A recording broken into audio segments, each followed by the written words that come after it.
gosh, happy Wednesday, San Diego. Here we are again, my favorite time of the week, let alone when we do get together to do Media Day with my trusted videographer at Alberto Visuals. For those of you who need to check him out on Instagram, any social media, he's the man. He's got it down to a science. He makes me look good even when I'm not feeling good. So that's a huge plus. Today, you guys, I'm super excited. We are at the Berkshire Hathaway HomeServices, California brokerage office in the Gaslamp, which is where my office is. It's a beautiful day in San Diego. I'm excited to be here with all of you. We, on this podcast, discussed everything under contract in the literal sense, whether that's real estate, whether that's contracts you make with yourself, whether that's a contract that you've made with a family member or a change you've made in your life for the better, whatever it is that you've made a commitment to yourself, we consider that under contract. So we talk about everything on this podcast. So today, as many of you know, I have been on this journey for the last 28 years with breast implant illness. And I've been very transparent about my journey. I've been transparent about pre-explant, the symptoms that I had, how sick I was, everything between not knowing what was going on with my body to, oh my gosh, now I know what's wrong with my body, and everything in between, having doctors tell me I was crazy, having lab work come back that nothing's wrong with you, everything is healthy, it's all in your head. Don't believe the lies, guys. So I have shared my journey, and I have also shared my journey post-explant, and we've talked about it on different episodes as well. But today, I am honored and grateful that one of my dear, dear, dear friends, through social media, by the way, I know her through social media, have never met personally, but we will now. Oh my gosh, that is so true. Right? I mean, we've known each other for a couple of years through social media, through different opportunities, but I have a woman today who is, for all intent and purposes, a real badass. And I mean that in life, as a person. She is a WC champ boxer. Hello. She's also a children's book author. She has a huge following on social media. She's a woman that I've watched literally through social media transform. And why her journey resonates so much with me is because I kind of watch myself in her as she's going through what she's going through right now, and being so courageous and so full of like confidence to share her journey. I found about her breast implant illness journey through social media. That's how good she put on her poker face and hid what she was feeling, hid her pain, hid the emotions. She's a very public persona. She fights for a living. She's all over social media. She does interviews. And again, this goes to show when you're on social media, you're portraying your poker face is on. You're showing the world that I'm all good. But behind all that, I'm all good, someone suffers silently. So today we're going to talk everything breast implant illness. She explanted months ago. I'll let her share her little journey with you. But this, as we all know, is something very close to my heart for awareness purposes, because it is real. Breast implant illness is real. What you as a woman might be feeling, if you're considering, do not dismiss how you're feeling. Do not dismiss the pain. Do not dismiss the symptoms. It is real. So today, Mari is here to share with us, and I'm so excited. So Mari, welcome. I cannot believe you're here. We finally did this. We've talked about this. First of all, you look amazing, like glowing.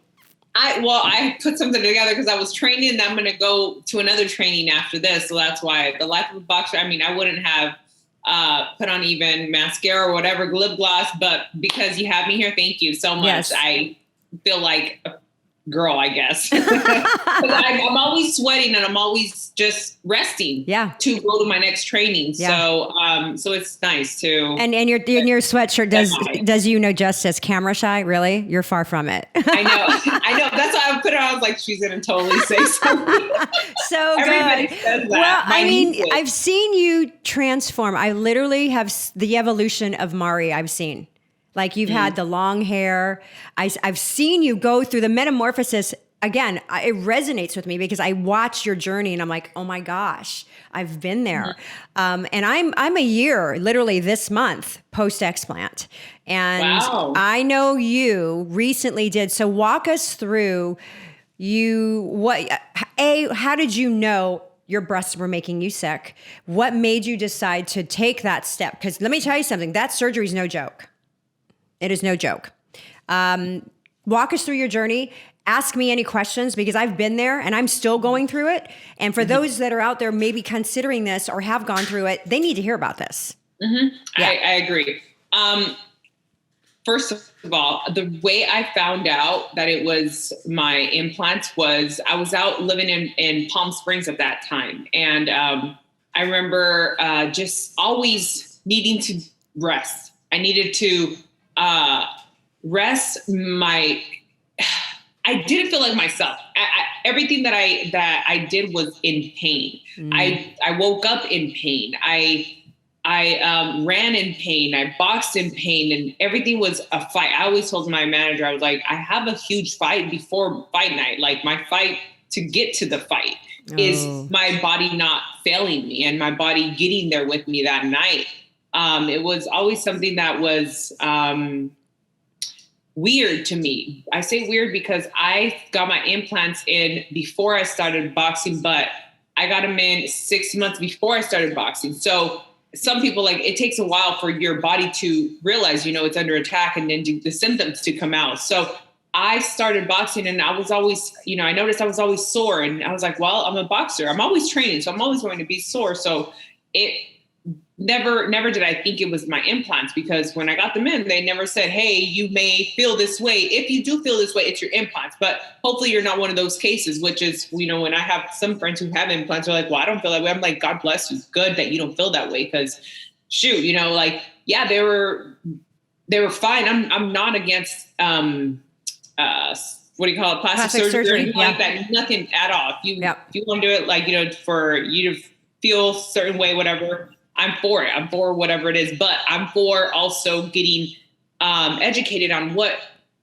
may happen if my body rejects it. So like you said, how you want to go to doctors and they say you're crazy. All my tests would come back like, amazing. Yeah. I remember I actually went through a time where I would always blame it on my anemia. I went through a time where I was anemic, really, really sick. I remember almost passing out. And actually, I'm putting this together right now as I'm speaking to you, because you brought that up, where I was training at Wells Card. This was in the beginning of my boxing career. And it was my trainer. He said, I look completely pale. And I remember going upstairs and I couldn't breathe. And I went to the doctor and they said, yeah, my red blood count was down. But I was like, how did it go down from it being, I was okay. I was a healthy person before. But again, that was the beginning of my career. And they were going to do a blood transfusion, but I didn't want that. And they gave me some tips, how to get it up and a medication and all that. So, but from that point, like years after, anytime I felt winded and I couldn't even keep a conversation, I would be like, oh, my anemia is acting up. Then I check my blood count and it'd be fine. So it was like, am I not anemic anymore, or what's going on? That was the only thing that I would always say, like, I'm anemic. So I just put that together in my mind right now as I was saying. Here's what's really interesting about that. Okay, now you made a memory come to me. Exactly. That's the thing where you remember things. You're like, holy crap, that's from that. Yeah. I have thalassemia, which is the hereditary form of anemia. So imagine always feeling like that and not knowing, why is this exacerbated now? Why do I feel worse than normal? Yeah. Yeah. So that was scary. So anyways, fast forward, probably I think that was maybe 7 years after. And I was living in Palm Springs, but I always felt like that. But I was starting to I was getting a little bit older, and I was starting to, I'm in this sport. I was starting to get to know my body so much more and be very aware of something's off. I feel this way, this and that. So I was like, let me just look up, why am I always tired? Right. Why do I feel like I'm not present? Why do I feel like I can't remember anything? Brain fog. Yes, that's where. And also in fights, I would always tell my trainer, it's like, I feel like I'm watching myself, like I'm not present. And hello, I'm in a fight. I gotta be present. So that's why it's so in boxing, it's so hard, and I still deal with the aftermath of the mess that the implants cause in my career. Because I would always say, I don't know why something's going on. I could train really good, but I started getting anxiety, and I didn't know that was anxiety. I would always be like, come find night. I tell myself move, and I can't move. Yeah. Why am I feeling this way? But so all that, I'm still paying. I'm now paying for that, and I'm coming back slowly. And I got my explant 6.5 months ago. And you're already back in the ring. Oh, girl, I hiked 2 hours, or like a 2.5 hour hike, 2 days after, 48 hours after. Oh my gosh. Yeah, I felt that good. Isn't it crazy how instantly, I know for me, the minute the implants were removed and the minute I came out of all the anesthesia and all the crazy grogginess, all of my symptoms, and out of 150 symptoms for BII, I had 40.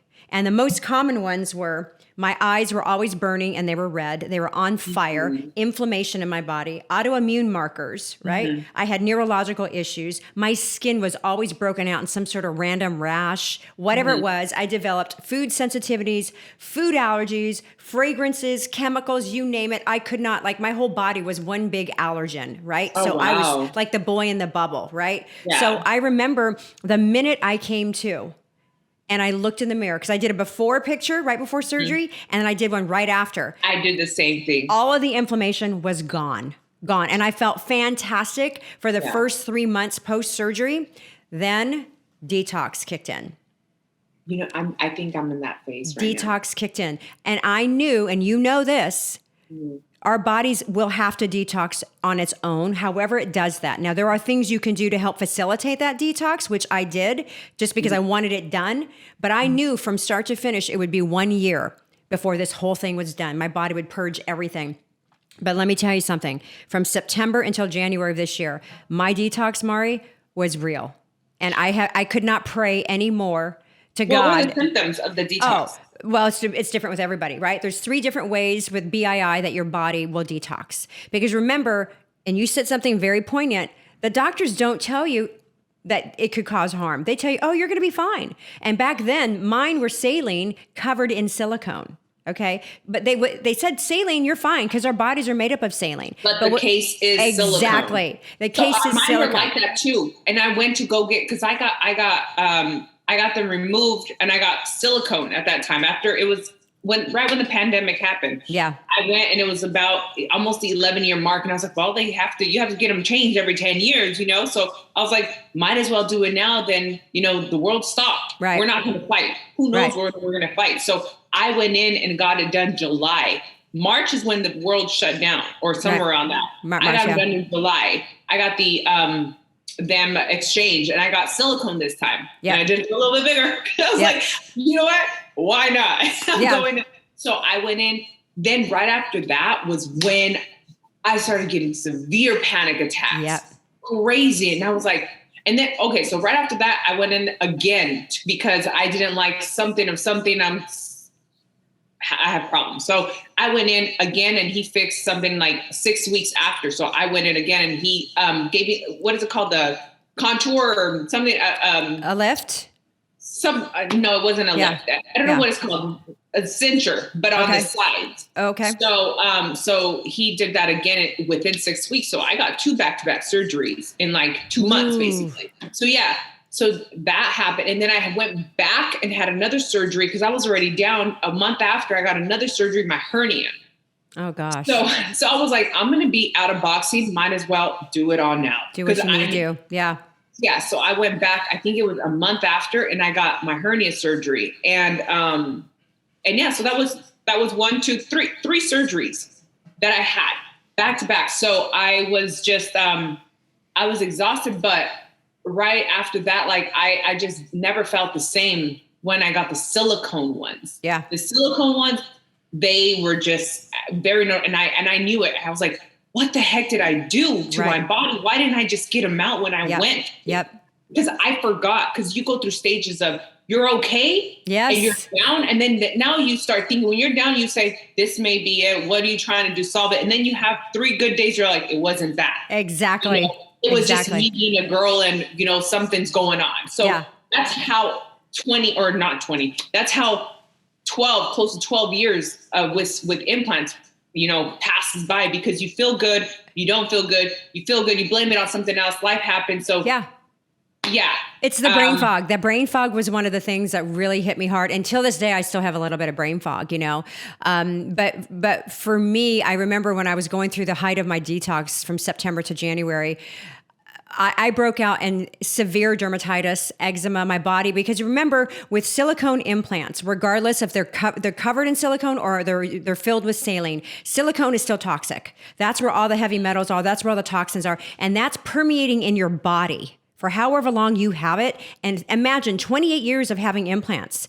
Me, I had them for 28 years. So all of these things, and I never changed them. The doctor never said you had to change them. He's like, you're fine. You had them for those 28 years. Oh yes. My God. So he said, you have saline, you're fine. Did you see them after how they were? Oh, yes. Oh, yes. How were they? They were not in good shape. Okay. No way. So when I was going through my detox, my skin literally just purged. I was on fire. Like I couldn't go anywhere. I literally shut it down. Didn't go anywhere. I was seeing a naturopath. I cleaned up my diet completely. I was eating a low histamine diet so I wouldn't aggravate my skin. I was doing hyperbaric oxygen treatment, ozone IV. I was doing every known to mankind way of detoxing your body to get this stuff. And it just purged. So I knew that detox period was going to be brutal. But let me tell you something. If you are not a faith-filled woman or man and you're going through something that tries you and rocks you on every sense of your core, it will bring you closer to your higher power, 10,000%. Because I was on my knees, literally praying and crying out, you know what? I don't know if this is part of it. And if it is, please help me get through this because it was brutal. It was so brutal. And now I'm a year later and I can finally say, oh my gosh, I think I've got this behind me without the occasional flare up. Because trust me, our bodies are going to they're going to detox for a while.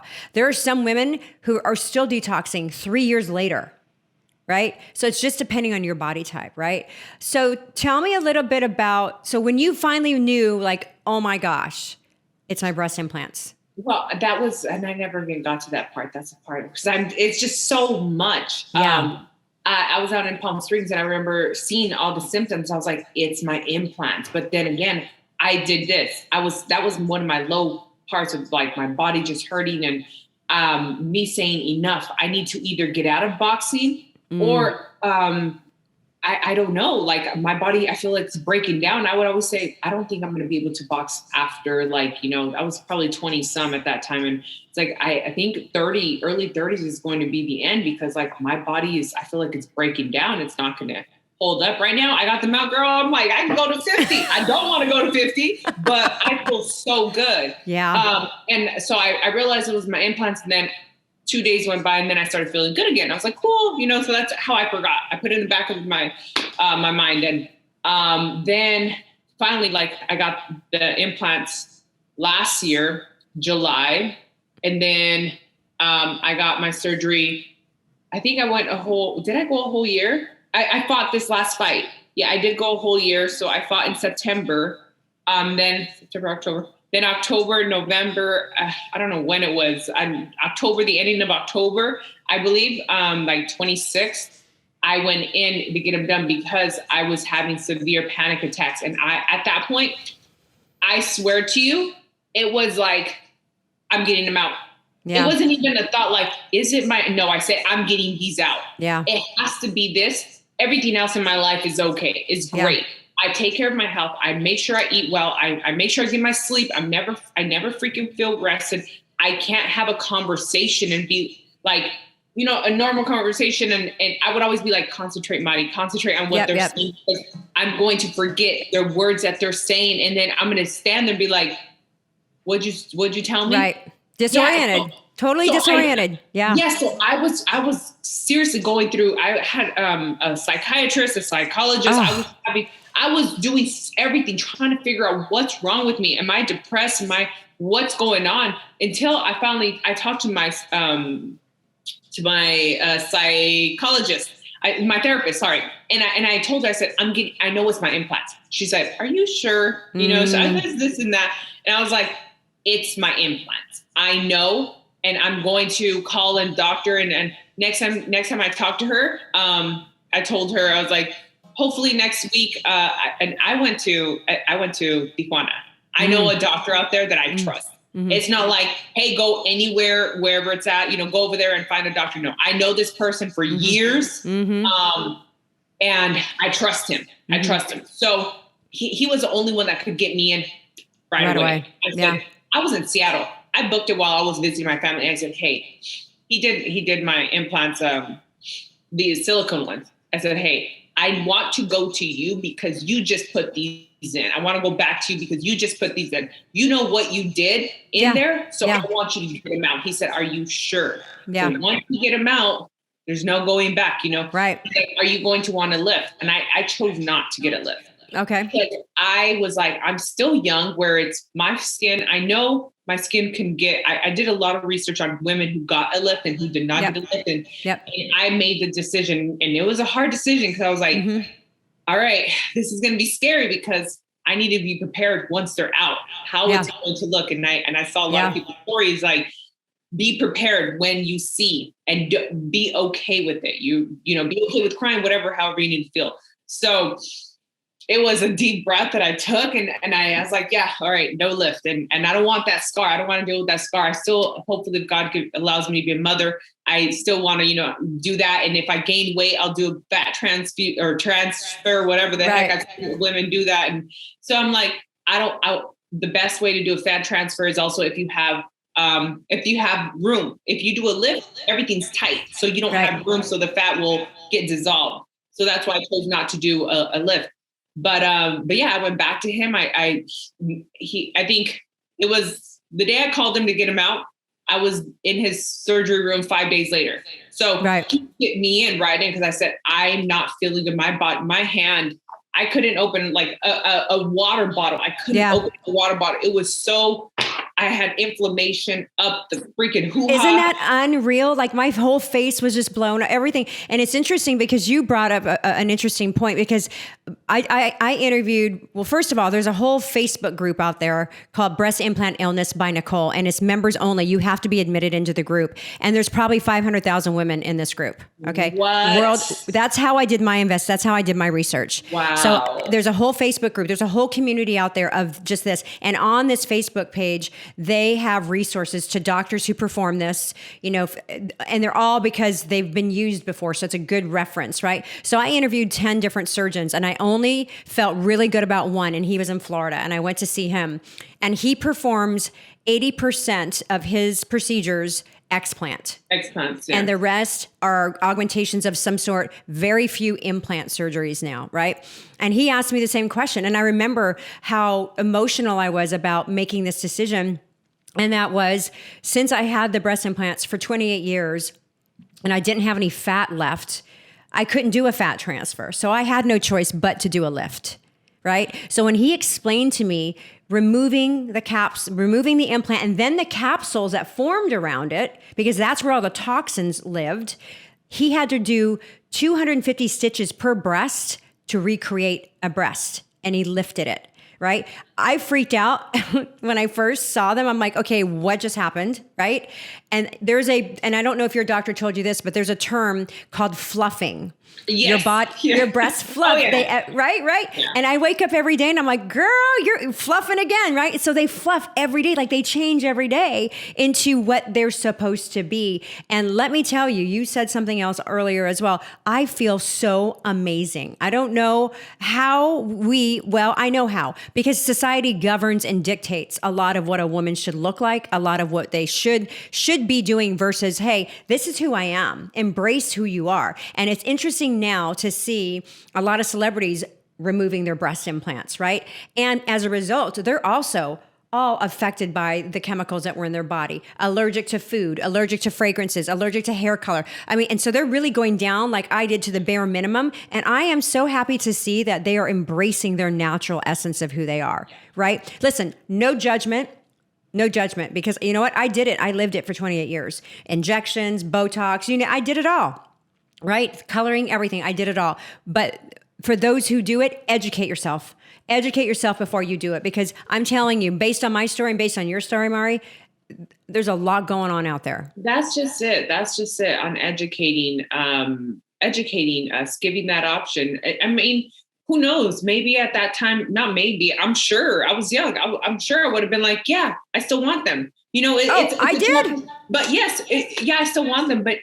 But because I would have gotten all those symptoms, I would have been like, hey, it's my implants. Let me get them out. You know, unfortunately, you have to get them out once you have, you know, that the symptoms, because you feel like you're dying. You feel like you're slowly dying. So you're not going to be like, oh, but my boobs, no, get them out. Get them out. It's crazy. But we never would have thought it was that. We never thought it was that, because they never gave us that, like, you know, the precaution of that. So now, now our doctors in the US only supposed to tell, only in the US, because truly I did go to a surgeon out of states. It was in Mexico. It was in Tijuana, and they didn't give all the, like, you know, hey, so is it only in the US that there's now the FDA has banned, there's a class action lawsuit against 2 of the manufacturers right now. Okay. And the FDA there's an article somewhere, and I can't cite the exact date and the journal that it came from, where the FDA has deemed breast implants like it's a true condition. Right. So now they're backtracking on all of this, and they're trying to, you know, all these doctors that still do it. There's a ton of waivers you have to sign now, but they still don't physically tell you should replace these every X amount of years. They're just like, you're fine. It's a new and improved version. Don't worry about it.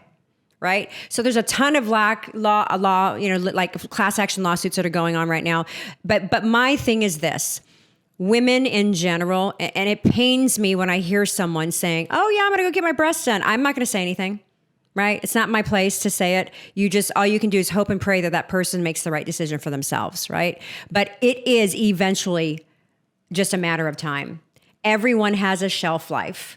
Every implant has a shelf life. Anything that's in your body that's foreign has a shelf life. Especially if you have an autoimmune disorder. That is, you're so much more prone to it. Actually, my sister did go get her. It's crazy. The day I got them out, she got them in. Same kind of, my sister did the same thing, something similar. The exact day. I think I got out of surgery before her, and hers was, she got a whole mommy makeover.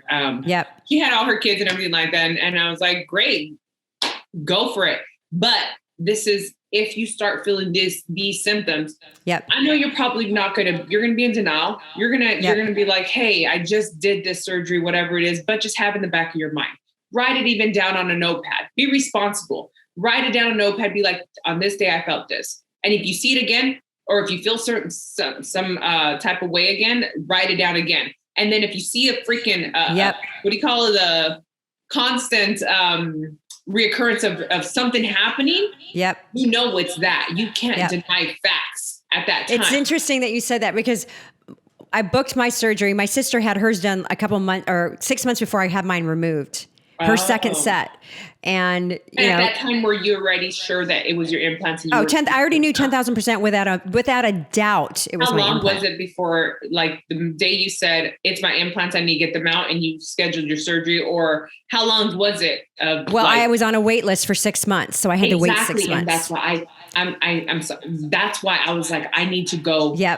So it was sheer torture, because every day I was like, I know it. And then I got COVID, so I couldn't go get it done. So there was a lot of delays for me. But so when I finally got it done, I'm like, hallelujah, thank you, Jesus, right? But it was like one of those things, and when there are people near me that are getting it done or have it done or they're having issues, I always just say, listen, all I'm asking you is pay attention to your symptoms. Just pay attention and make note of how often they're reoccurring, right? And just be mindful of it. That's all you can do.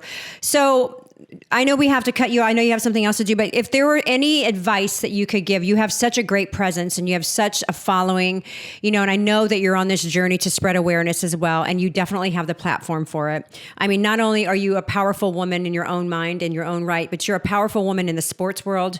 You're an incredibly faith-filled woman. You are such a person full of integrity and character, and people listen to you just based on who you are, right? Now that you've gone through this and now that you're sharing your journey and your experience, if there was anything you could share with anybody, what would you share? in terms of breast implant illness. If you have them, if you're contemplating getting them, if you have them right now and you're like, oh my gosh, what do I do? Because there are a lot of women who are fearful to do this. There are a lot of women who are being shamed and guilt tripped because of their spouses to not do it. To take them out? To not do it. They're like, no, you're fine. It's not your breast. It's not, keep them in. I love your big breast, blah, blah, blah. Really? I did hear somebody tell me something like that. I broke up with a guy because of this. I'm like, no, you're the wrong guy. I'm out. Done. My health is way too important. For me, I'd be like, well, it was either the way I express it is either I choose my boobs or I die. Right. Pretty simple. So it's that simple for me. So it's that you either choose whoever it's giving you that stupid opinion or death. Because that's how it is. That's how you feel. And it is. It's so sad. I did cry a lot after I got them out, just on missing life.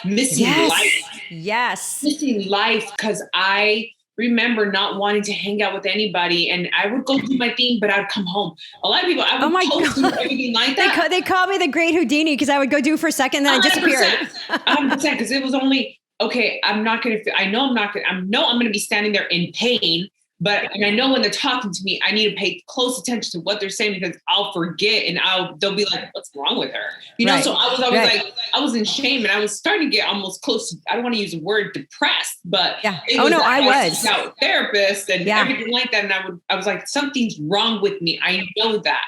And it was the last year when I had the huge panic attack where I was like, it was scary. It was a scary moment for me. And I was like, why am I having all these crazy, basically suicidal thoughts, but I knew I wasn't going to do anything because I have the tools to get better.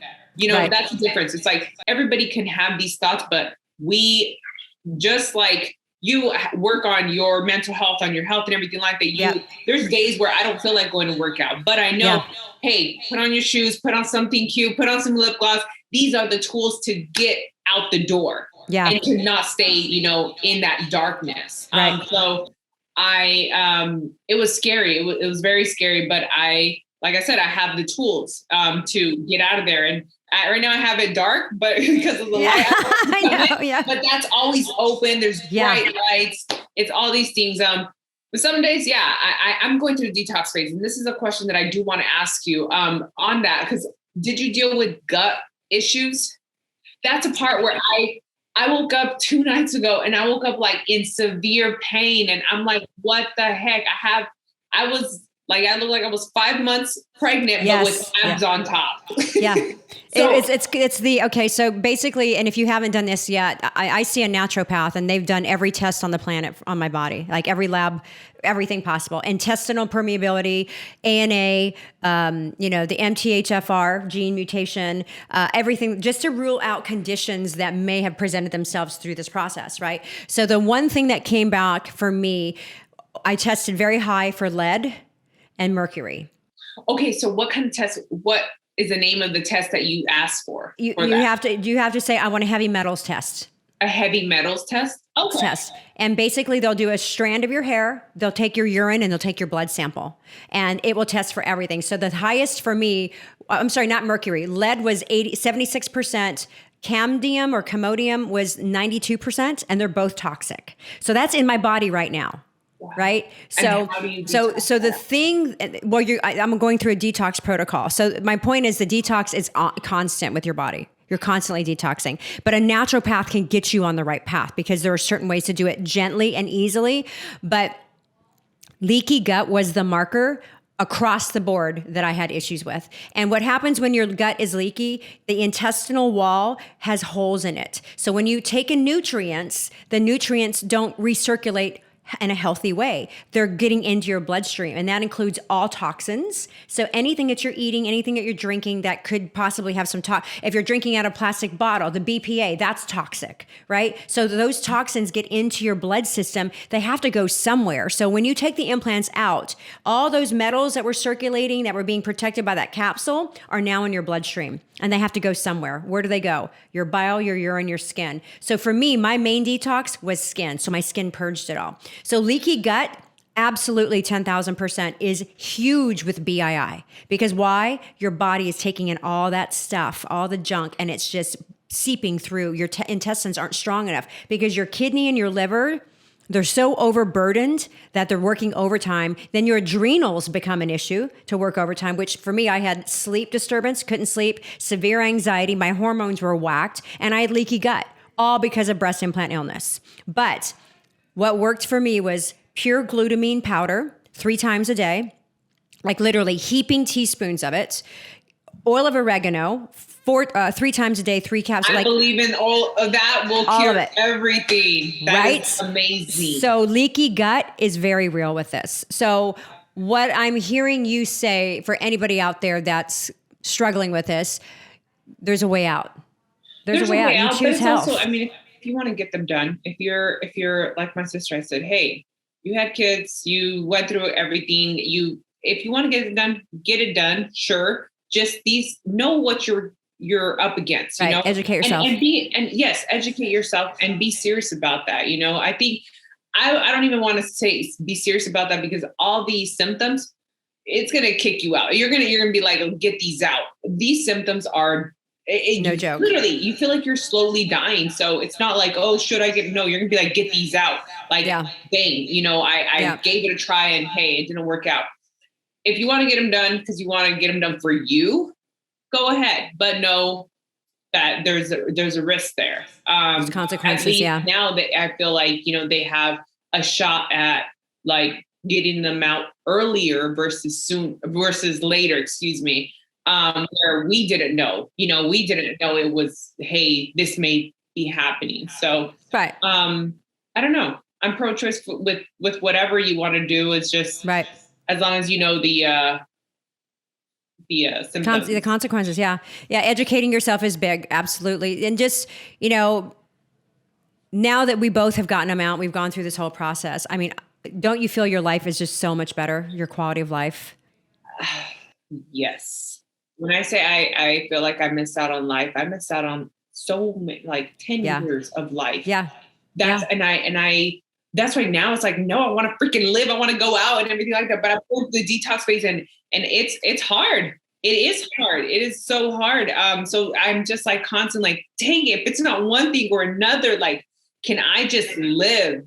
But the colors. Okay. One last question. Sorry. When you got them out, were colors even more vibrant? Yes. Oh my gosh. So on that 2-hour hike, when I went, I was looking at the colors and I was just like, what the heck? Yes. It was crazy. I mean, Mari, think about it. Think about it. You have, for however long, you have these objects in your body. Okay. That your body is so, and this is another thing. It made me realize how powerful our bodies are. How powerful. And I say this, and I'll continue to say this, our bodies can heal if you give it the right environment, right? So when I had these removed, it really made me stop and think about how for so many years, 28 years, my body was fighting itself just to stay healthy. And my body was talking to me. It was sending me signals through all of these ailments. And I disregarded it going, no, it's probably this, it's probably this, it's probably this. And when I finally realized it and then removed them, I was like, are you effing kidding me? This is what it means to see clearly and not have my eyes burn. This is what it means for my body to not itch all the time. This is what it means for me to sleep straight through the night and not have brain fog. Oh my gosh, what have I done, right? So for anyone out there contemplating this, educate yourself. Do your research. You know, Mari, you're on social media. I believe your Instagram handle we'll have at the bottom when we put the podcast out live. If anybody needs to get a hold of you and they reach out, especially women in sport, send me messages. Yeah, I have answered many messages on DM about it. That's huge. That's huge. Tamara, there's this girl also. She is going to have me on her podcast about just implants. It's so crazy how it's like a new community of yes, but it's so awesome that everybody's speaking about it to hopefully help out somebody who's dealing with it. You know? Oh no, girl, this is powerful. You, like I said, with your presence in the sports world, you have such a format to do this, which is why I'm thrilled that you're here doing this with us, because somebody out there will see this, and somebody out there, whether they like or subscribe, they hear it and they see you. It will resonate with them. And it's a trickle down effect. Do you know who Wendy Williams is? Yes. Okay. you know how she has all these medical issues and everything, and she has these big implants in. Yes. I literally sent them a message. I said, I don't know if you guys have looked into this, but she has an autoimmune disorder and all these things, but she has the implants in. Yep. That's why I'm just like, oh my gosh, what if it's that and they don't know? But I'm sure she probably has seen it because it's out there now. It's out there where even her crew has probably seen it. But I don't know why that came to my mind. I was like, but it's such a huge part of her. It is her persona. You know? Yes. Okay.